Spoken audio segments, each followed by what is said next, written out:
Scoot over a little bit. Wait. All right, then. My brother is teaching me what to do. I wish I knew. What's up, everyone? This is Suzanne Ort, Susie O for short.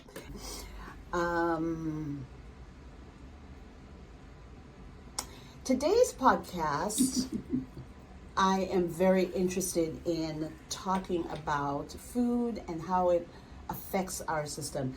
And today, I am so thrilled. You know, we overuse the word excited. I'm so excited to be here with the expert, the addiction counselor. We call him Gary J. And he just happens to be my brother. So, Gary J. All right. So, we're going to be chatting with Gary, right? You don't know you're addicted. You know how somebody walks in the room and turns on the light and you didn't even realize you were in the dark until the light gets turned on. Mm-hmm. And that's what that's about. So, Gary, tell us just a little bit about yourself. I hate when people say that. Like, tell me about yourself. I'm like, well, what do you want? You already know me.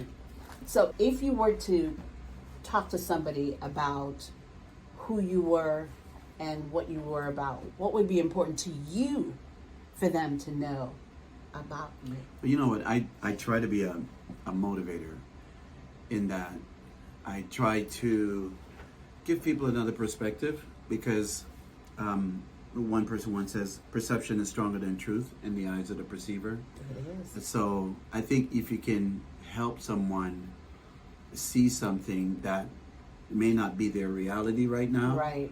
but right. with constant belief and constant rehearsing of that thing, they can start to bring it into fruition. Don't get deep already, all right? My objective is to share ideas with people, Yeah. to help them to see another perspective. And the reason I said don't get too deep is because I have a saying that miracles are a change in perception.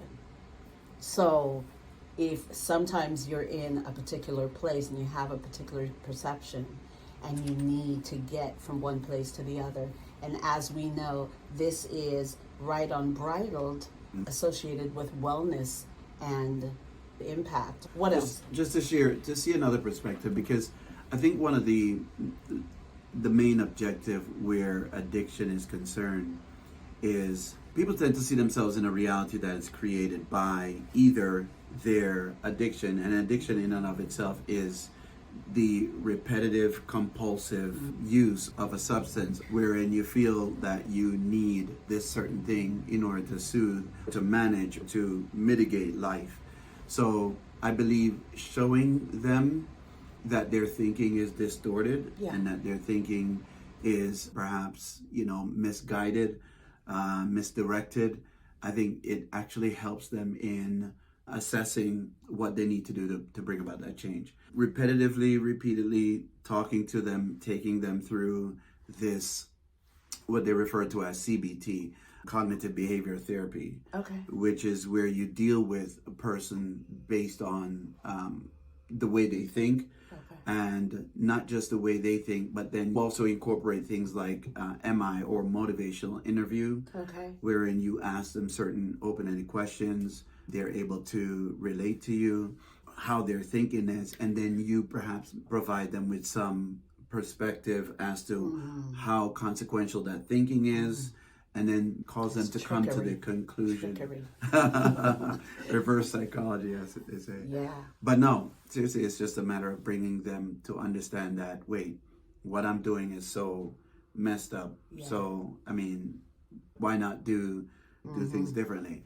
They said insanity is what? Doing the same thing the same way, expecting a different result. Different result. Right. Yeah. So it's just a matter of changing their perspective in how they think and what they're thinking about. I got it. So in the perspective of food, and you that may be watching me that have gone through my addictions and, being completely overweight and out of control, I believe that I want us to get a perspective We always talk about changing. We're always going toward one new protocol to the next and still not understanding the baseline Right. of why we need to be switching from one thing to the next. And what's really funny is you may have said at some point in your life, nothing worked for me.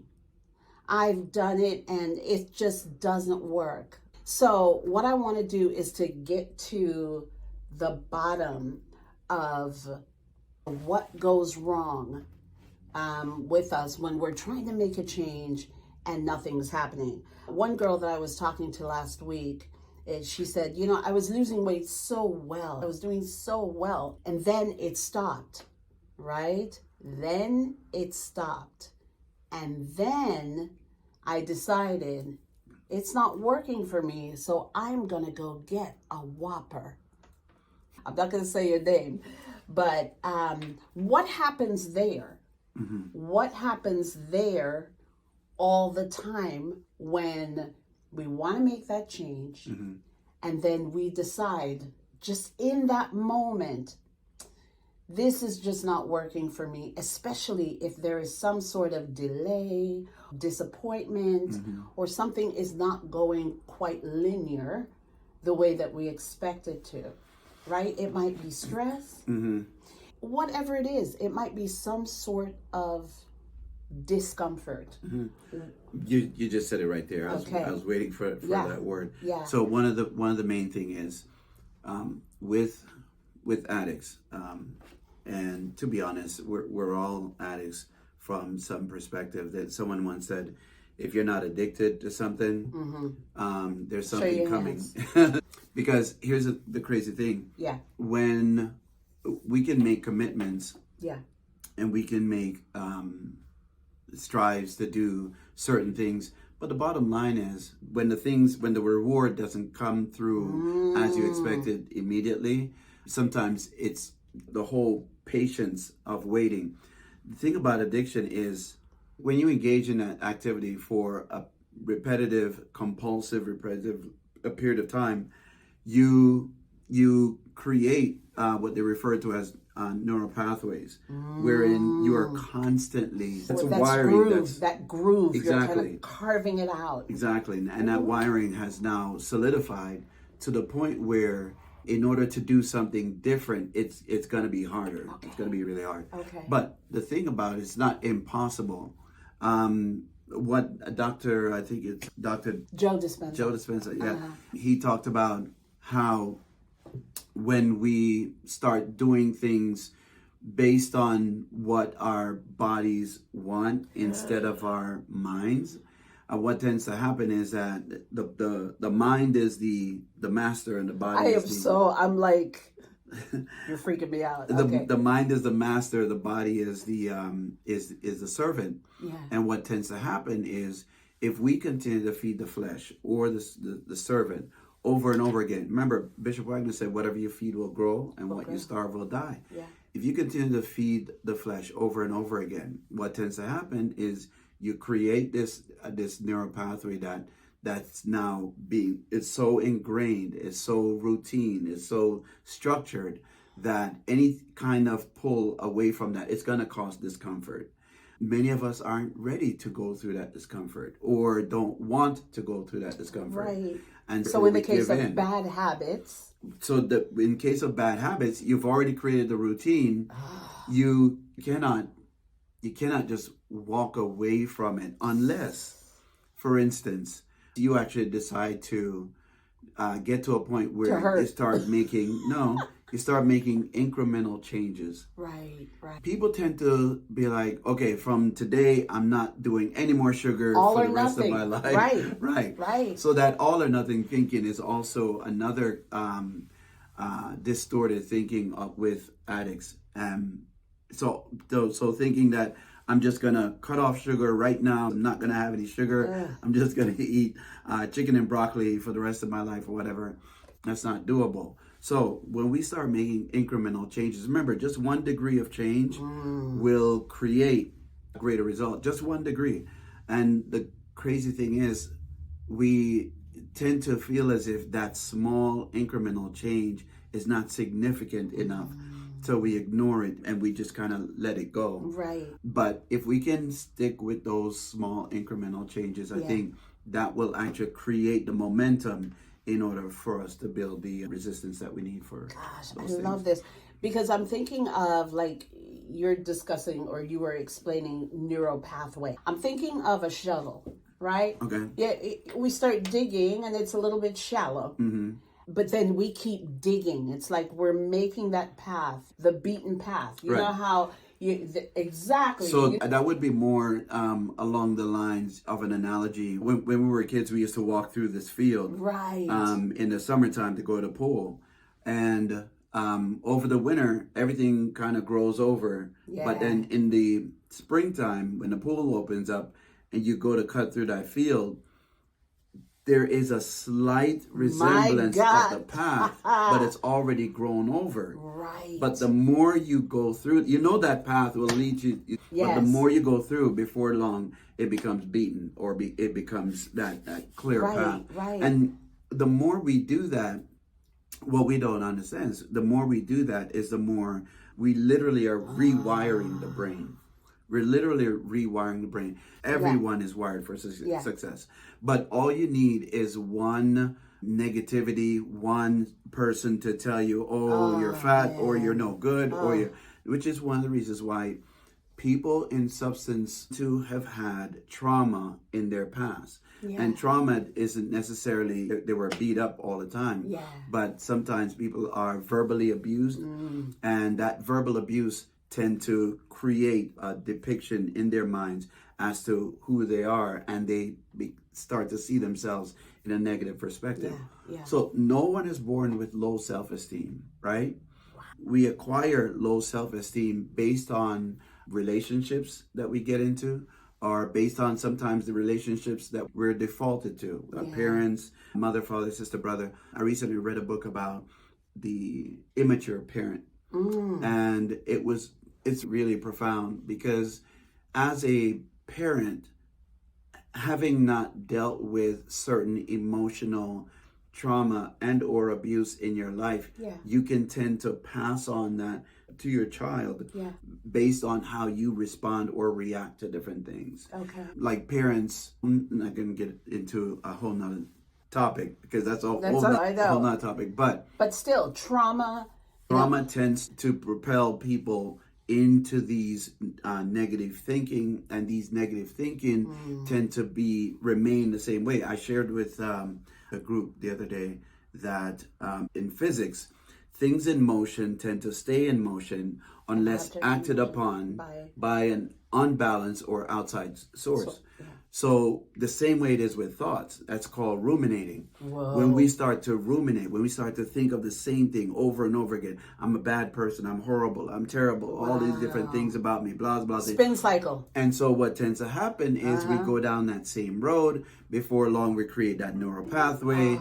And before long, we literally rewire the brain because we were never born with low self-esteem. But because of constant ruminating, because of the constant ruminating of these things, we tend to then develop or become that person. And even though I'm 6'1", my physical posture will not register my true height because of my mental state. Watch out now, what? Seriously, first of all, it's not just people who are overweight or have eaten too much and you can tell that they've had some emotional trauma. But people who walk with a slump, whatever it might be, your physical body will start to register your emotional state. Seriously. True. So it's really important that we start with those and we don't neglect those incremental changes that we need to make. The scripture says, neglect not the days of small things. If you're faithful in little, he'll make you faithful in much. So the bottom line is incremental change. People need to learn how to make incremental changes in their lives, and that in and of itself will create the big results. Incremental changes. So when we think about someone who is just addicted, personally, I know a lot of people who just tells me, look, I've got a sugar tooth. I've got a what? Sweet A tooth. sweet Yeah, tooth. yeah. I'm just addicted. I'm just addicted to sugar. I don't want to change. So what do we say to someone who we know that I'm thinking specifically about sugar addiction because I'm around it all the time. There are times when I get into a state of just having too much sugar. I've had that in the past. Now I pull myself back quite a bit. But to that person who it is killing them and they know it and they don't know exactly where to start, because let's talk about the fact now that after we've gone to excess, now we want to do the different surgeries. But the point is that we live in a society where let's just do it all. Let's just get that instant pleasure and then do whatever is necessary. I heard that Oprah is going to be doing a huge weight loss show exploring the weight loss drugs. So where does that person start? It's got to be super easy, right? Okay. Yeah, it's got to be something manageable, something that you personally can do. Yeah. Because, for instance, what? for instance, you might say, "Oh, I'm cutting out ice cream," Yeah. and that's for you. We're talking about ice cream. That's for you. Okay. Me. So we're I gotta have it. Johnsons. We're Oh my Johnsons, gosh. and ice cream is a kryptonite. Yes, it is. Yes, it is. Literally, what I'd started doing, Yeah. especially where ice cream and also where Starbucks caramel macchiato is concerned. I kid you not. I've had to cut back My on God. caramel macchiato. I've literally had to do that for a couple of reasons. Not just for my health and fitness and my weight. Yeah, I was going to ask you about your Yeah. addictions and stuff. Yeah. So I got personal addictions, yes. So I had to cut that out. And then while I was transitioning, I went from regular milk to like coconut milk, hoping to get some benefit in it. Sure. But I can't override that sugar because the sugar is like What do you mean astronomical. override that sugar? Override, because even though it might add a beneficial thing like coconut milk, Yeah. you still got sugar in that drink. Caramel macchiato, you still got a lot of sugar in Okay, the yeah, caramel yeah, macchiato. yeah. So you just pulled one thing for the Right, next. right, which doesn't make a whole lot much of benefit. benefits. Kind of like they say about red wine is good for Yeah, it certain is. things.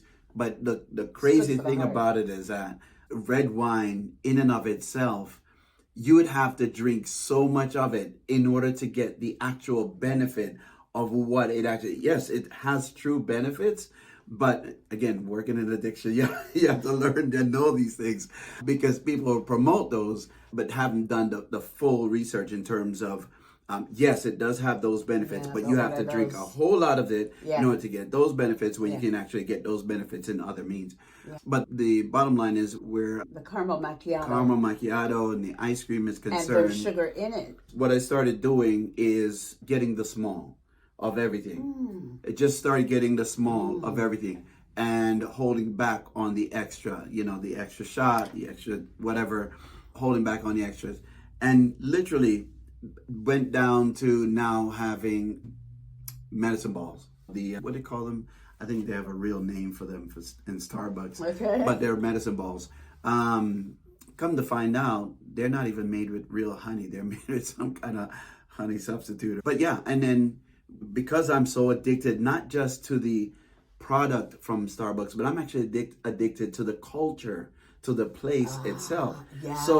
So I'm going What to is work. that about? That's a whole nother. I had to break myself out of Panera's. Yeah. Because I used to go into Panera's and it was like, all my friends. Yeah.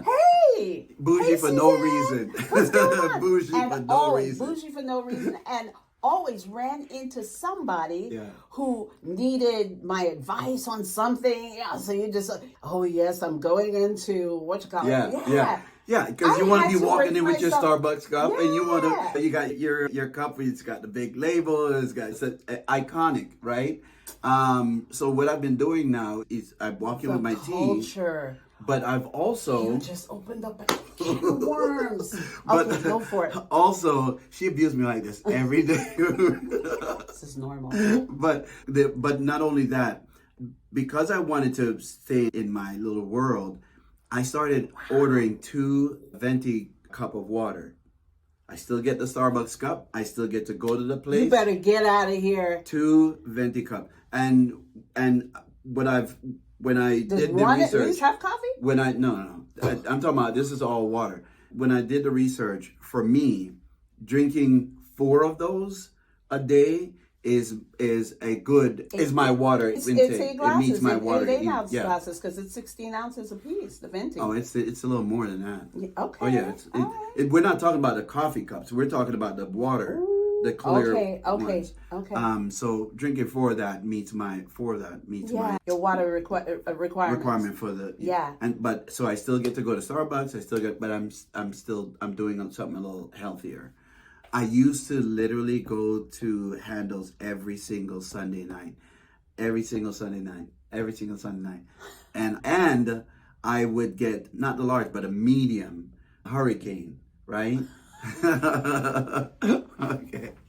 Do we have to put this out there? Yeah. All right, we'll cut this part, right? Nope. And action. So Everybody want to cut when they come here. Cut. Nope. But yeah, so Get close. every single Sunday night. So then, what I started doing is just Jeez. getting a cone, just a regular cone, That is such good and information. 1 scoop. 1 cone, 1 scoop. Pick a flavor, any flavor, 1 scoop. That's it, bro. And that's where I was until I started doing every other Sunday night, and now it's like maybe once, maybe twice a month, and it's been really beneficial. Okay, let me tell you why I love that. I love that because it's a place to start. Yeah, and you have to know you. It's a place to start. Like I said last week, you don't determine your future, you determine your habits, and your habits determine your future, right? Mm-hmm. And in order for different things to happen, there's certain things you need to put in place. But with regards to what you're saying, look, if it's so hard and you are addicted to just going to the place, I know what that's like. Nobody ever brings that up. Yeah, trust me. So with addiction, they talk about people, places, and things. And the thing about it's not just any people, it's not just any place, it's not just anything. It's somewhere where you have an emotional link to. I know ice cream is an inanimate object, but I have an emotional link to it, right? Why? Because people tend to use these items as self-soothing. Yes. And anything that self-soothe or anything that addresses your concern when you're in an emotional state, this helped me feel better. When I'm happy, ooh, this helps me feel better. When Yeah. I'm sad, yeah, I need some of that to make me feel better. Yeah. When I'm just got nothing to do, I'm bored, this makes me feel better. I heard somebody say once not to look, me not cut you. That's what we say in Jamaica. Me not cut you. But we cut you, right? Right. Anyway, but I heard somebody, Dr. Susan Pierce Thompson, who said that people don't smoke just for the heck of having smoke coming through the holes in your face. Right. People smoke because they want to help relieve stress or calm themselves or whatever. So that's a perfect example of medicating yourself with substances or addiction. Right. Self-soothing is a huge thing among people in general, but it's greater among people with addiction. Yeah. One of the reasons for that, and it's really ironic because from just having the neurological medical standpoint as well as spiritual standpoint, people tend to not do what they do because they like it, especially if it's something that's harmful and that's hurting them and that's consequential. Typically, people do it for a couple of different reasons, and one of the main I don't reasons. understand what you just said, So, though. for instance, when people engage in a behavior that they use to self-soothe, Okay. whether it be smoking, sex, or any other type of other addictions that are out there, I see what you're saying about. when they do that, again, they're not doing it because they love it. For instance, there are people because I deal with people with chemical addiction, but those people that come into treatment with chemical addiction, they have, again, cross addictions as well as co-occurring addiction.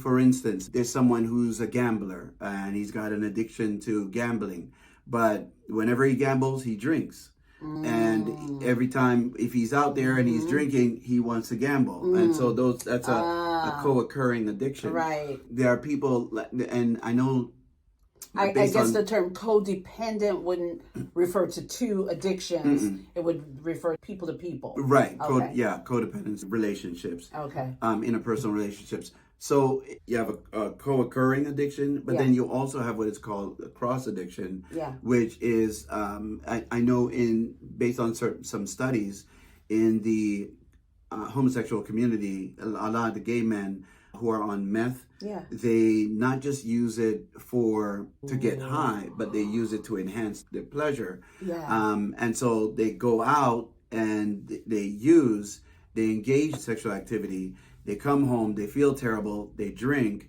and so these addictions start to cross each other. Wow. So anybody involved in addiction, 9 times out of 10, there was some trauma.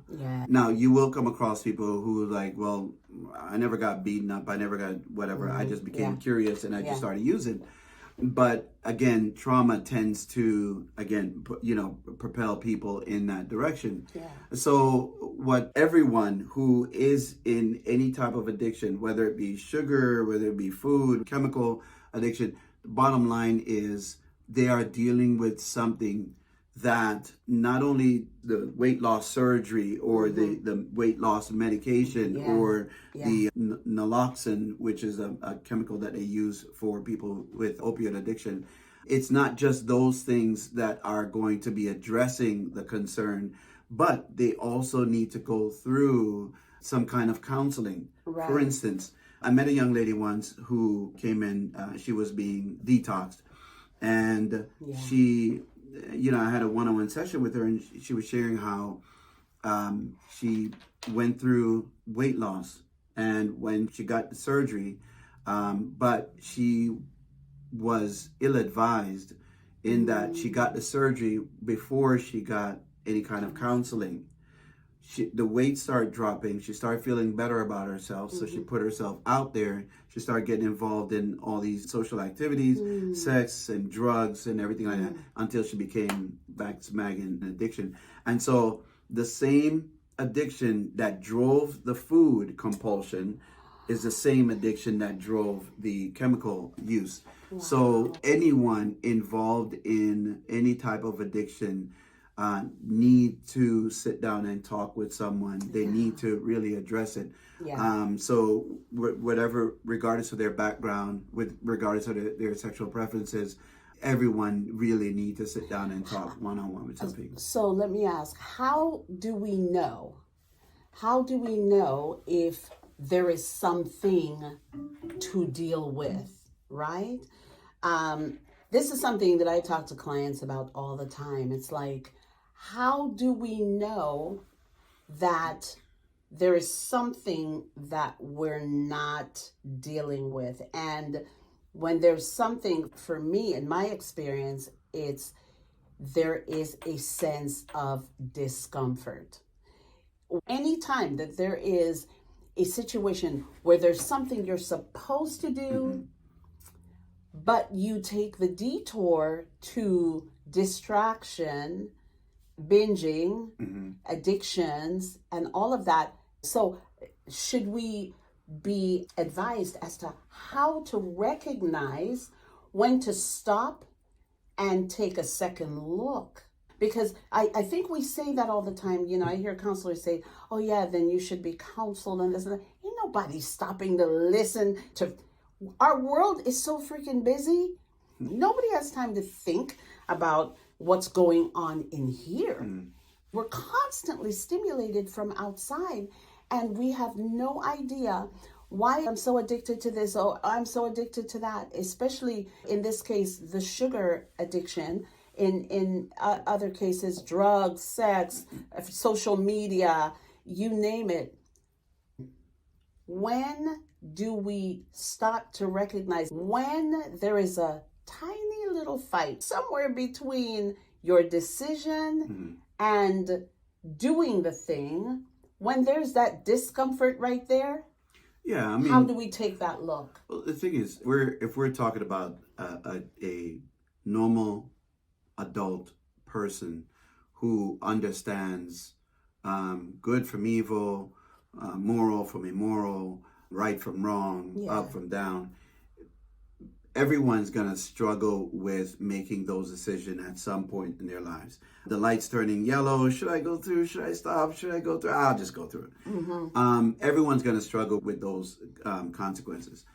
However, when it gets to the point where they're engaged in an activity that's destroying their lives, then something is wrong. But why do we have to wait that long? So we don't have to. But 9 times out of 10, that's how you're able to identify it. It has to be blatant. Addiction is not addiction. But can we change that? Oh, we should, because that comes from protective factors. Now you have 9 different factors that come into play to either caused the initial addiction and or can prevent. Who wants to go that far and try to dig yourself out of a hole? Right, exactly. So protective factors are things like what you do with the girls. You guys go running, you guys go bike riding, you're constantly eating healthy, you guys have these talks about. Those are protective factors. And those are helping your children grow and understand that, oh, this is something that must be mindful of, so on and so forth.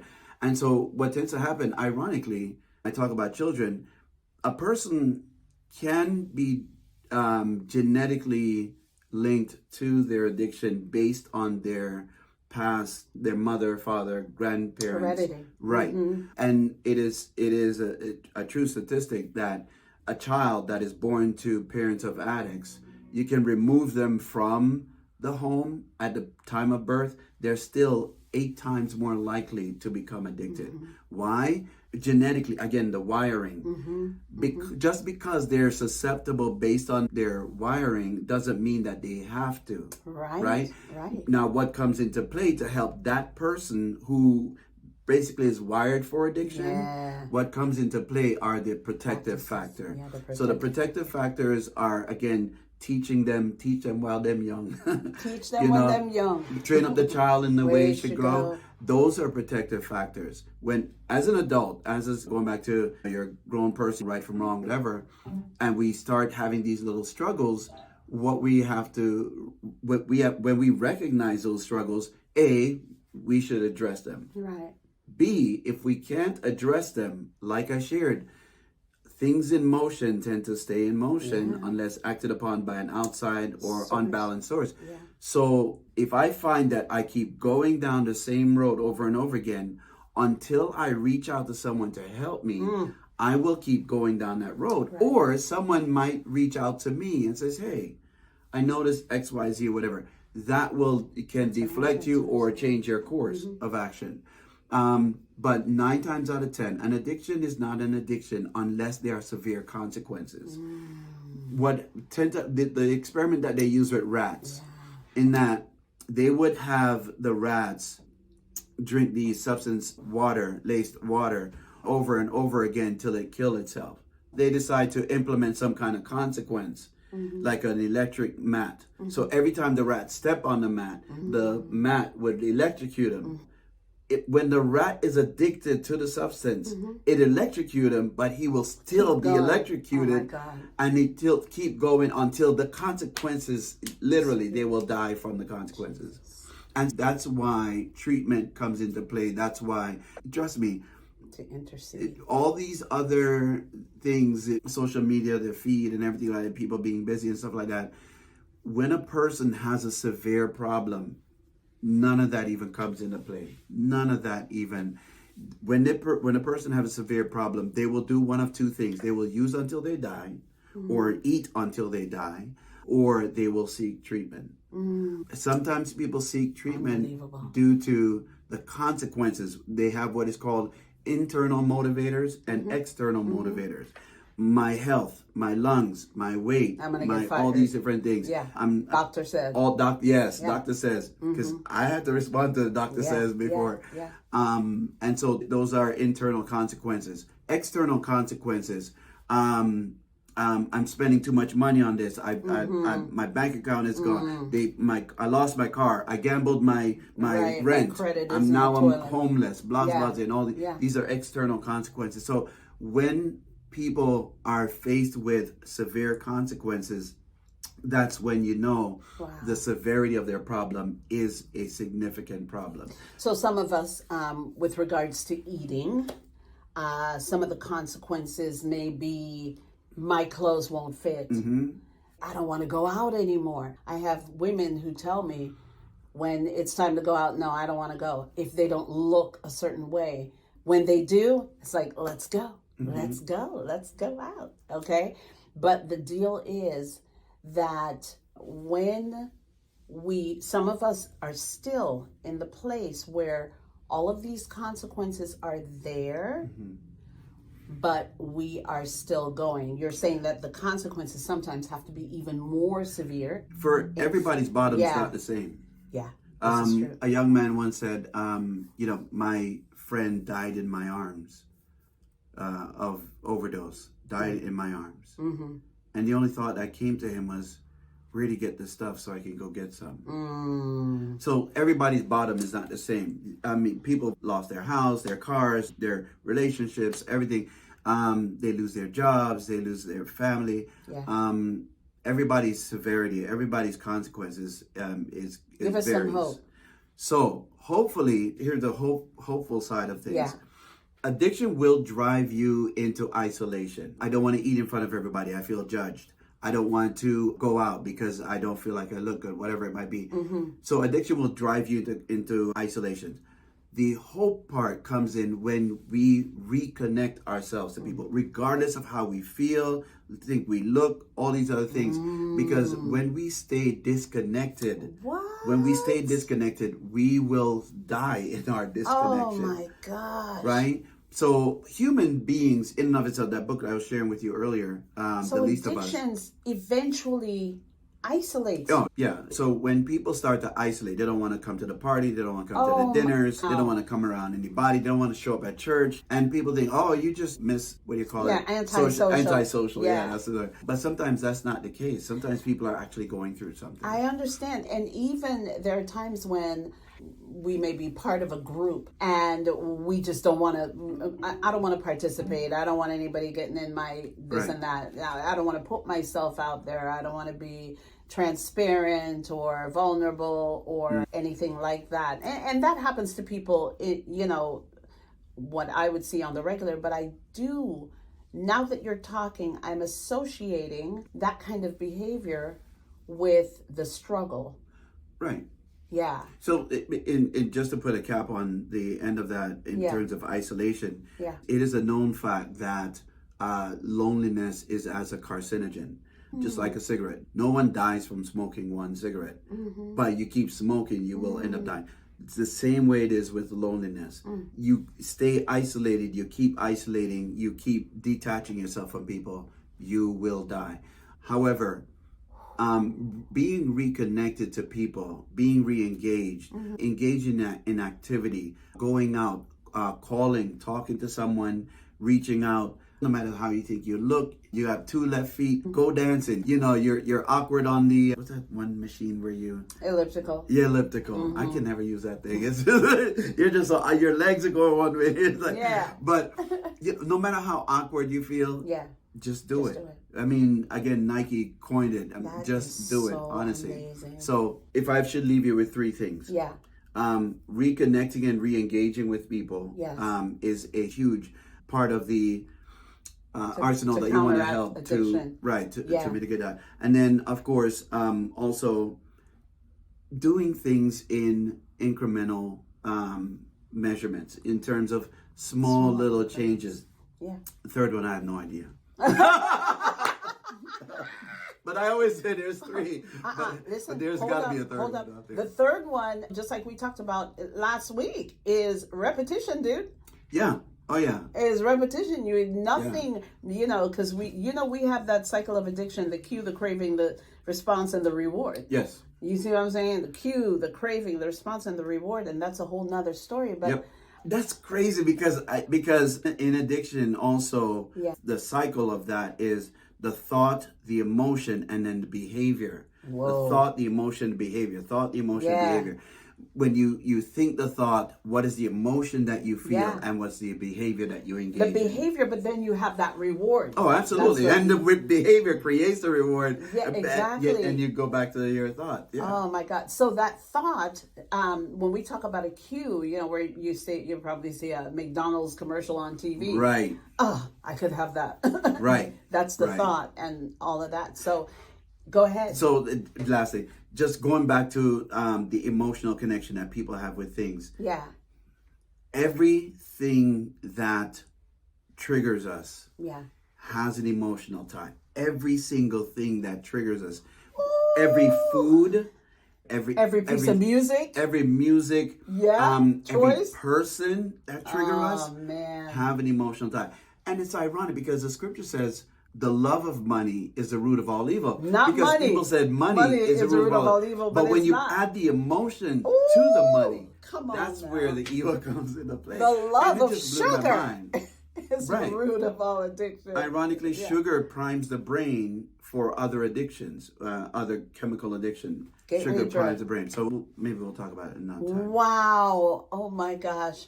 I am just blown away when I think about my own emotional connection. I feel like I want to pay attention to what I'm emotionally connected to. One way of doing that Yeah. is what tends to soothe you. Mm. When you're feeling, whatever it is. What tends to soothe you? It's not always food. It can be just a number of different things. Right. What tend to soothe you? And if you can identify what each time that you become either upset or sad or bored, and what brings you out of that, because the brain could be a bag of operates- potato chips. Could be a bag of Could potato be a bag chips. of potato chips. Then while you're in the bag of potato chips, contemplating, should the question be, what am I afraid of if I let go of this? Right. What's the worst thing that can happen? Right. You know what I'm But saying? the brain runs off novelty. Anything new, anything exciting, anything. And just sometimes I'm sitting here, somebody brings in a bag of potato chips, boom, something different, something outside of what I was even thinking about. And before long, anything. Phenomenal. It's fascinating. It is phenomenal. One of the reasons I wanted Gary to come on is because I think that we're so busy as people, just running around and just doing stuff. We're conformists. We're doing what everybody is doing. We just do this because they're doing it over there. Let's do that. Let's eat that. This is what you eat at so-and-so. This is what you do on Friday nights. We get pizza. I remember when I had to cut myself off of that. No pizza, like no ice cream. Yeah. No pizza on Friday night. Now we just do, cauliflower crust pizza. But that association where you are just going on, we don't conform. We should not be conforming.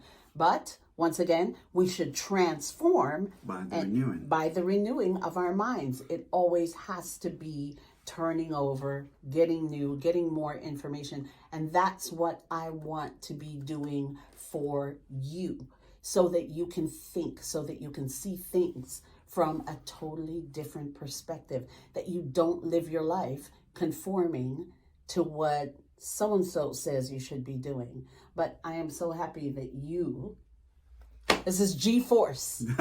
Hilarious. G-Force, right? Because this dude is a force to be reckoned with. He's like my mother, reincarnated. That's my mother reincarnated. He's very sweet, very cool. And I really appreciate the knowledge that he is. You're welcome. The knowledge that he has brought to us She's wonderful today. also. I hope so. I hope so. Listen, I used to be the black sheep of the family. No, you weren't. Yes, tell the truth. The I was the lie. one. Yeah, I was the one thinking of things that nobody else was thinking Yeah, of. you were, before, actually. Yeah, and they're like, only You were just Susie. progressive thinker. That's all. Only Susie. But I'm so glad you joined us this week, and I just want you to know we are proud of you, and we mean it. Have a good one, and we'll see you on the next episode.